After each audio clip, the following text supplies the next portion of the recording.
السلام عليكم ورحمة الله وبركاته. الحمد لله وحده والصلاة والسلام على من لا نبي بعد. رب اشرح لي صدري ويسر لي أمري واحلل عقدة من ലിസാനി യഫ്ഖഹു ഖൗലി. ഏറെ ബഹുമാനമുള്ള പ്രിയ ശ്രോതാക്കളെ, സുഹൃത്തുക്കളെ, റഹീഖുൽ ഖുർആനിൻ്റെ 20ാമത്തെ റമദാൻ ഹദീസ് പാഠത്തിലാണ് നാം ഉള്ളത്. ആദ്യമായി ഹദീസ് നോക്കാം. عن عائشة رضي الله تعالى عنها قالت كان رسول الله صلى الله عليه وسلم يجاور في العشر الأواخر من رمضان ويقول تحروا ليلة القدر في الوتر من العشر الأواخر من رمضان. رواه الإمام البخاري رحمه الله. ഇമാം ബുഖാരി റഹ്മഹുല്ല ഉദ്ധരിക്കുന്ന ഹദീസാണ്. മഹദിയായ ആയിഷ റളിയല്ലാഹു തആല അൻഹ പറയുകയാണ്, കാന റസൂലുള്ളാഹി സ്വല്ലല്ലാഹു അലൈഹി വസല്ലം യുജാവിറു ഫിൽ അശ്റിൽ അവാഖിർ മിൻ റമദാൻ. റമദാനിലെ അവസാന 10 കഴിഞ്ഞാൽ, അതിനോടടുത്ത് കഴിഞ്ഞാൽ റസൂലുള്ളാഹി സ്വല്ലല്ലാഹു അലൈഹി വസല്ലം തങ്ങൾ വയഖൂലു ഇങ്ങനെ പറയാറുണ്ടായിരുന്നു, തഹറൗ ലൈലത്തുൽ ഖദ്രി ഫിൽ വിത്രി മിനൽ അശ്റിൽ അവാഖിർ മിൻ റമദാൻ. റമദാനിലെ അവസാന 10 കഴിഞ്ഞാൽ അതിലെ ഒറ്റപ്പെട്ട രാത്രികളിൽ നിങ്ങൾ ലൈലത്തുൽ ഖദറിനെ കാംക്ഷിച്ചു കൊള്ളുക, പ്രതീക്ഷിച്ചു കൊള്ളുക എന്ന് റസൂലുള്ളാഹി സ്വല്ലല്ലാഹു അലൈഹി വസല്ലം തങ്ങൾ പറയാറുണ്ടായിരുന്നു എന്നാണ്. ഈ ഹദീസിന്റെ വിശദീകരണം നോക്കാം. വഫി ഹാദൽ ഹദീസി തഖൂലു ആയിഷ റളിയല്ലാഹു തആല അൻഹ ഇന്ന റസൂലുള്ളാഹി സ്വല്ലല്ലാഹു അലൈഹി വസല്ലം ഖാല. റസൂലുള്ളാഹി സ്വല്ലല്ലാഹു അലൈഹി വസല്ലം തങ്ങൾ ഇപ്രകാരം പറയാറുണ്ടായിരുന്നു എന്ന് അവിടെ മഹദിയായ ആയിഷ റളിയല്ലാഹു തആല അൻഹ ഉദ്ധരിക്കുകയാണ്. എന്താണ് അവിടെ പറയുന്നത്? തഹറൗ എന്നാണ് റസൂലുള്ളാഹി സ്വല്ലല്ലാഹു അലൈഹി വസല്ലം തങ്ങൾ പ്രയോഗിച്ചിട്ടുള്ളത്. ആ ഒരു പ്രയോഗത്തിൻ്റെ ഭാഷാപരമായുള്ള അർത്ഥമാണ് ആദ്യം പറയുന്നത്. തഹറൗ എന്ന് പറഞ്ഞാൽ ഐ ഉബ്ദുലു ജുഹ്ദക്കും വഹിർസക്കും ഫി തലബി ലൈലത്തുൽ ഖദർ. ലൈലത്തുൽ ഖദറിനെ പ്രതീക്ഷിക്കുന്ന വിഷയത്തിൽ, അതിനെ തേടുന്ന വിഷയത്തിൽ നിങ്ങളുടെ താല്പര്യങ്ങളും നിങ്ങളുടെ പരിശ്രമങ്ങളും നിങ്ങൾ ചിലവാക്കിക്കൊള്ളുക എന്നാണ്. ഉബ്ദുലു എന്ന് പറഞ്ഞാൽ നിങ്ങൾ ചിലവഴിക്കുക, ജുഹ്ദക്കും നിങ്ങളുടെ പരിശ്രമങ്ങളും, വഹിർസക്കും നിങ്ങളുടെ താല്പര്യവും, ഫി തലബി ലൈലത്തുൽ ഖദർ ലൈലത്തുൽ ഖദർ പ്രതീക്ഷിക്കുന്ന വിഷയത്തിൽ അല്ലെങ്കിൽ അതിനെ തേടുന്ന വിഷയത്തിൽ. ഇനി അത് എപ്പോഴാണ് ഉണ്ടായിരിക്കുക എന്നും റസൂലുള്ളാഹി സ്വല്ലല്ലാഹു അലൈഹി വസല്ലം തങ്ങൾ പ്രത്യേകമായി പറഞ്ഞു. ഫിൽ വിത്ർ മിനൽ അശ്റിൽ അവാഖിർ മിൻ റമദാൻ, അഥവാ റമദാനിലെ അല്ലയാലി അൽ വിത്രിയ, ഒറ്റയായി വരുന്ന രാത്രികളിൽ നിങ്ങൾ അതിനെ പ്രതീക്ഷിച്ചു കൊള്ളുക എന്നാണ്. ഇനി ഇവിടെ ഈ ഒരു രാവിനെ ലൈലത്തുൽ ഖദർ എന്ന് വിളിക്കുവാനുള്ള കാരണം എന്താണ്? അതിൻ്റെ ഹിക്മത്തുമായി ബന്ധപ്പെട്ടുള്ള ചർച്ചയാണ്. എന്താണ് അതിൻ്റെ ഹിക്മത്ത് എന്നാണ് ഇവിടെ ചർച്ച ചെയ്യുന്നത്. ഒരുപാട് അക്വാലുകൾ, ധാരാളം കൗലുകൾ ഈ ഒരു വിഷയത്തിൽ നമുക്ക് കാണാൻ സാധിക്കും. വഫീ സബബി തസ്മിയതിഹ ബിലൈലത്തുൽ ഖദ്ർ ഇദ്ദത്തു അക്വാൽ, ധാരാളം കൗലുകളുണ്ട്. ഇതിൻ്റെ തസ്മിയത്ത് എന്തുകൊണ്ട് അങ്ങനെ വന്നു, എന്തുകൊണ്ട് ലൈലത്തുൽ ഖദ്ർ എന്ന് പേര് വിളിച്ചു എന്ന വിഷയവുമായി ബന്ധപ്പെട്ടുകൊണ്ട്. അഥവാ ലൈലത്തുൽ ഖദ്ർ എന്ന് അതിൻ്റെ അർത്ഥം നോക്കുകയാണെങ്കിൽ, ഖദറിൻ്റെ രാത്രി. ഖദർ എന്ന് പറഞ്ഞാൽ തോത്, ഒരു കണക്ക്. നമ്മൾ സാധാരണ പറയാറുണ്ടല്ലോ, അള്ളാഹു സുബ്ഹാനഹു വതആല എനിക്ക് കണക്കാക്കിയത്, എനിക്ക് ഖദറാക്കിയത് കിട്ടിയെന്ന് പറയില്ലേ. അപ്പോൾ ആ ഒരു പ്രയോഗം ഖദർ, കണക്കാക്കിയത് അല്ലെങ്കിൽ കണക്ക് എന്നൊരർത്ഥം, തോത്. അതേപോലെ തന്നെ ഖദർ എന്ന പദത്തിന് ഏറ്റവും ശ്രേഷ്ഠമായത് അല്ലെങ്കിൽ പവിത്രമാക്കപ്പെട്ടത്, ഏറ്റവും പുണ്യമുള്ളത് എന്നൊരർത്ഥവും അതിനുണ്ട്.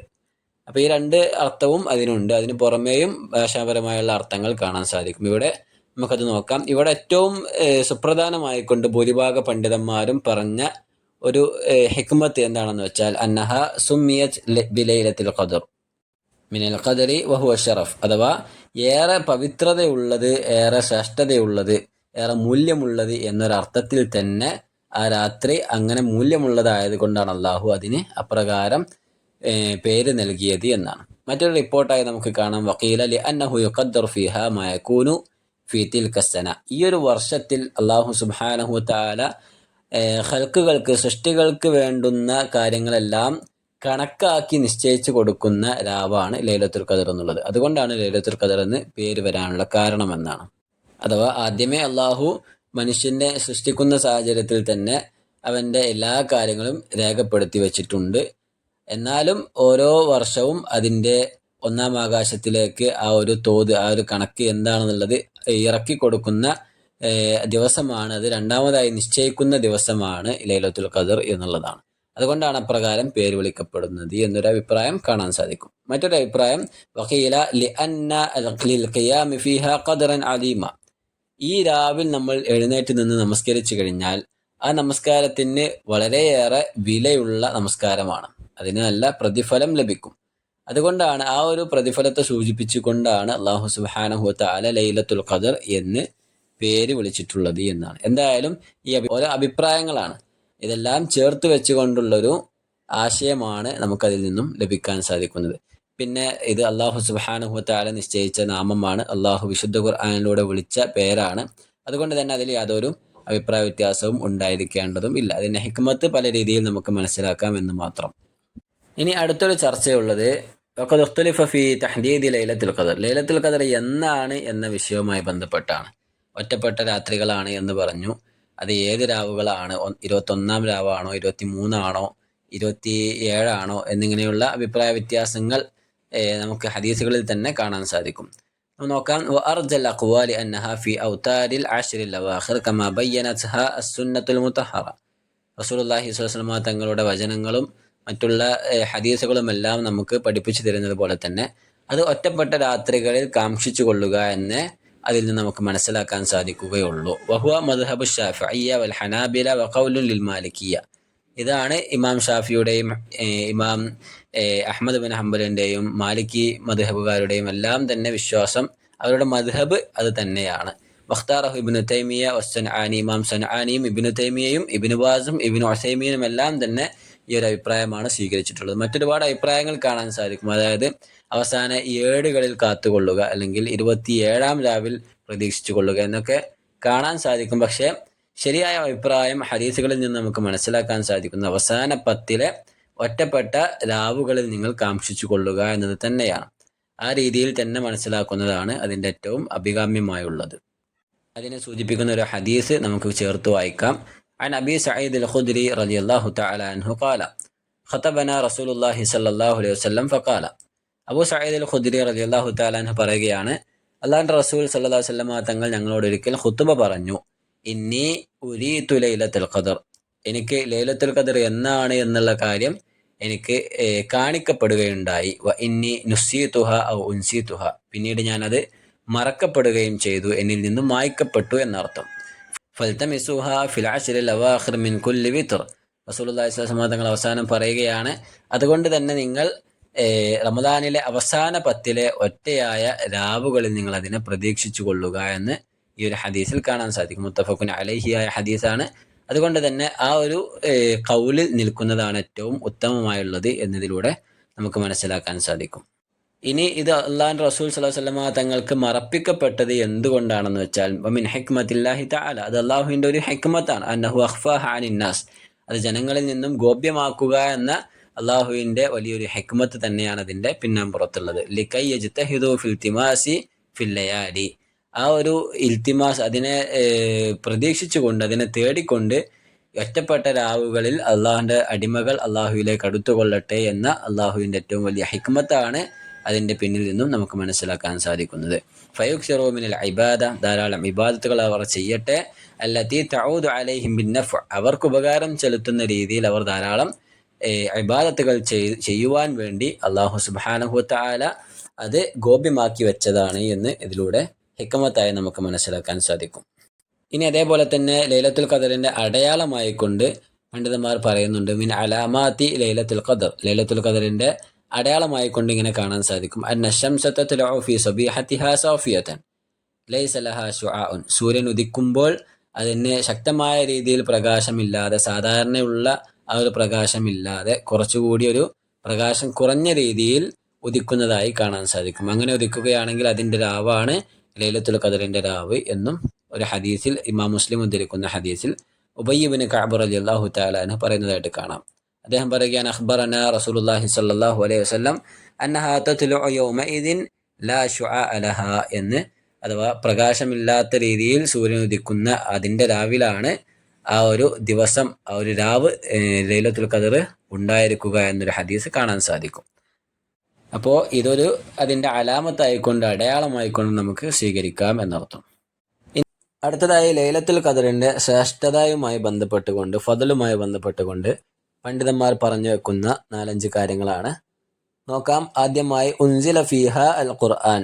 ഈ ലൈലത്തുൽ ഖദറിലാണ് വിശുദ്ധ ഖുർആൻ അവതീർണമായത് എന്നാണ്. അതാണ് അതിൻ്റെ ഏറ്റവും വലിയ ശ്രേഷ്ഠത. സൂറത്തുൽ ഖദറിലെ 1-ാമത്തെ വചനമാണ് അതിന് തെളിവായിക്കൊണ്ട് നാം മനസ്സിലാക്കുന്നത്. ഇന്നാ അൻസൽനാഹു ഫീ ലൈലത്തുൽ ഖദർ. ഈ വിശുദ്ധ ഖുർആനിനെ നാം അവതരിപ്പിക്കുന്നത്, നാം ഇറക്കുന്നത് ലൈലത്തുൽ ഖദറിലാണ്.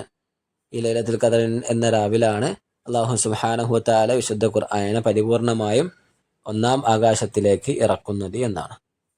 പിന്നെ അന്നഹ ലൈലത്തുൻ മുബാറകത്തുൻ, രണ്ടാമത്തെ കാര്യം അത് അനുഗ്രഹീതമായ ഒരു രാവാണ്. സൂറത്തു ദുഖാനിന്റെ 3-ാമത്തെ വചനത്തിൽ കാണാം, ഇന്നാ അൻസൽനാഹു ഫീ ലൈലത്തിൻ മുബാറകത്തിൻ, അനുഗ്രഹീതമായ ഒരു രാവിൽ ഈ വിശുദ്ധ ഖുർആനിനെ നാം അവതരിപ്പിക്കുകയുണ്ടായി, ഇറക്കുകയുണ്ടായി എന്ന്. 3-ാമത്തെ കാര്യം അൽ ഇബാദത്തു ഫിഹാ തഫ്ദലു അൽ ഇബാദത്തു ഫി അൽഫി ഷഹർ. ഈ ഒരു രാവിൽ ചെയ്യുന്ന ആരാധനകൾ അത് 1000 മാസങ്ങളിൽ ചെയ്ത ആരാധനയേക്കാൾ വലുതാണ് എന്നാണ്, അതിനേക്കാൾ ശ്രേഷ്ഠതയുണ്ട് എന്നാണ്. സൂറത്തുൽ ഖദറിലെ 3-ാമത്തെ വചനം നമുക്കറിയാം, ലൈലത്തുൽ ഖദരി ഖൈറും മിൻ അൽഫി ഷഹർ. ഈ ലൈലത്തുൽ ഖദർ എന്നുള്ളത് അത് 1000 മാസങ്ങളെക്കാൾ ഉത്തമമായതാകുന്നു, 1000 മാസങ്ങളെക്കാൾ ശ്രേഷ്ഠമായതാണ് എന്ന് കാണാൻ സാധിക്കും. 4-ാമത്തെ കാര്യം യൻസിലു ഫിഹാ ജിബ്രീലു വൽ മലായികത്തു ബിൽ ഖൈരി വൽ ബറകത്തി. ഖൈറും ബറക്കത്തുമായിക്കൊണ്ട് ജിബ്രീലും അതേപോലെ ബാക്കിയുള്ള മലക്കുകളും ഇറങ്ങി വരുന്ന രാവാണ് ലൈലത്തുൽ ഖദർ. സൂറത്തുൽ ഖദറിലെ 4-ാമത്തെ വചനം, തനസ്സലുൽ മലായികത്തു വർ-റൂഹു ഫീഹാ ബിഇദ്നി റബ്ബിഹിം മിൻ കുല്ലി അംർ. മലക്കുകളും റൂഹും, റൂഹ് എന്ന് പറഞ്ഞാൽ ജിബ്രീൽ അലൈഹി സ്വലാത്തു വസ്സലാമിന്റെ പേരാണ്. അപ്പോൾ റൂഹും അതേപോലെ തന്നെ ബാക്കിയുള്ള മലക്കുകളുമെല്ലാം ഈ അല്ലാഹു സുബ്ഹാനഹു വ തആലയുടെ കൽപ്പന പ്രകാരം ഇറങ്ങി വരുന്നതായിരിക്കും എന്നാണ്. അതേപോലെ തന്നെ 5-ാമതായി പറയുന്ന ലൈലത്തുൽ ഖദർ സലാമുൻ, ലൈലത്തുൽ ഖദർ എന്നുള്ളത് സമാധാനമാണ് എന്ന് പറയുന്നുണ്ട്. സൂറത്തുൽ ഖദറിലെ 5-ാമത്തെ വചനം, സലാമുൻ ഹിയ ഹത്താ മത്ലഉൽ ഫജ്ർ, അത് ഫജ്ർ ആകുന്നത് വരെ, ഫജ്ർ ഉദിക്കുന്നത് വരെ അത് സമാധാനമാണ് എന്ന് പറയുന്നുണ്ട്. അപ്പോൾ ഇത്രയും കാര്യങ്ങൾ ലൈലത്തുൽ ഖദറിന്റെ ശ്രേഷ്ഠതയായിക്കൊണ്ട് നമുക്ക് മനസ്സിലാക്കാം. അതിനപ്പുറവും ഒരുപാട് ദീർഘമായ കാര്യങ്ങൾ പണ്ഡിതന്മാർ പറഞ്ഞു തരുന്നുണ്ട്, ചുരുങ്ങിയ രീതിയിൽ പറഞ്ഞു എന്ന് മാത്രം. ഇനി അഫ്ളലു അൻവാഇ ദുആഇ ഫീ തിൽക്കൽ ലൈല, ഈ രാവ് നാം കാക്ഷിക്കുമ്പോൾ, പ്രതീക്ഷിക്കുമ്പോൾ എന്ത് ഇബാദത്താണ്, എന്താണ് അതിൽ നമ്മൾ അധികമായി ചൊല്ലേണ്ടത് എന്നുള്ള കാര്യം ഹദീസുകളിൽ തന്നെ നമുക്ക് കാണാൻ സാധിക്കും. മഹദിയായ ആയിഷ റളിയല്ലാഹു തആല അൻഹ തന്നെ ഉദ്ധരിക്കുന്നതായിട്ട് കാണാം. അവർ പറയുന്നു, ഖുൽതു യാ റസൂലല്ലാഹ് അറഅയ്ത ഇൻ അലിംതു അയ്യു ലൈലത്തിൻ ലൈലത്തുൽ ഖദർ മാ അഖൂലു ഫീഹാ. അല്ലയോ പ്രവാചകരെ, ലൈലത്തുൽ ഖദർ ഞാൻ പ്രതീക്ഷിച്ചിരിക്കുമ്പോൾ, അത് ലൈലത്തുൽ ഖദർ എനിക്ക് കിട്ടി എന്ന് ഞാൻ വിചാരിക്കുമ്പോൾ ഞാൻ എന്താണ് അതിൽ അധികമായി ചെയ്യേണ്ടത് എന്ന് ചോദിക്കുന്നുണ്ട്. അല്ലാഹു റസൂൽ സല്ലല്ലാഹു അലൈഹി വസല്ലം തങ്ങൾ പറയുന്നുണ്ട്, ഖൂലി, നീ പറഞ്ഞോ, അല്ലാഹുമ്മ ഇന്നക അഫൂൻ തുഹിബ്ബുൽ അഫ്വ ഫഅഫു അന്നി. അല്ലാഹുവേ, ഇന്നക, തീർച്ചയായും നീ, അഫൂൻ, നീ ഏറെ വിട്ടുവീഴ്ച ചെയ്യുന്നവനാണ്, തുഹിബ്ബുൽ അഫ്വ, വിട്ടുവീഴ്ചയെ നീ ഇഷ്ടപ്പെടുകയും ചെയ്യുന്നുണ്ട്, അതുകൊണ്ട് ഫഅഫു അന്നി, എനിക്ക് നീ വിട്ടുവീഴ്ച ചെയ്തു തരണമേ എന്നിങ്ങനെയുള്ള ആ ഒരു പ്രാർത്ഥന നീ അധികമായി ചൊല്ലിക്കോ എന്ന് റസൂലുള്ളാഹി സ്വല്ലല്ലാഹു അലൈഹി വസല്ലം തങ്ങൾ പറയുന്നതായിക്കൊണ്ട് ഇമാം തുർമുദിയും ഇബ്നു മാജയും അതേപോലെ തന്നെ ഇമാം അഹ്മദ് റഹിമഹുല്ലയും ഉദ്ധരിക്കുന്നതായി നമുക്ക് കാണാൻ സാധിക്കും. അപ്പോൾ ലൈലത്തുൽ ഖദർ കാക്ഷിക്കുമ്പോൾ ഈ ഒരു പ്രാർത്ഥന അധികമായി ചൊല്ലാം എന്നീ ഹദീസ് നമ്മെ പഠിപ്പിക്കുന്നുണ്ട്. കാര്യങ്ങൾ കൃത്യമായി മനസ്സിലാക്കുക, ലൈലത്തുൽ ഖദറിന്റെ പവിത്രതയും അതിൻ്റെ ശ്രേഷ്ഠതയും മനസ്സിലാക്കി അതിൽ ധാരാളം ഇബാദത്തുകൾ ചെയ്തുകൊണ്ട് മുന്നേറാൻ അല്ലാഹു സുബ്ഹാനഹു വ തആല നമുക്കെല്ലാം തൗഫീഖ് പ്രദാനം ചെയ്യുമാറാകട്ടെ. അല്ലാഹു സുബ്ഹാനഹു വ തആല കാര്യങ്ങൾ മനസ്സിലാക്കുവാനും അതിനനുസൃതമായ ജീവിതം നയിക്കുവാനുമുള്ള തൗഫീഖ് നമുക്കെല്ലാം നൽകി അനുഗ്രഹിക്കുമാറാകട്ടെ. വസല്ലല്ലാഹു വസല്ലം അലാ നബിയിന മുഹമ്മദ്. അസ്സലാമു അലൈക്കും വറഹ്മത്തുള്ളാഹി വബറകാതുഹു.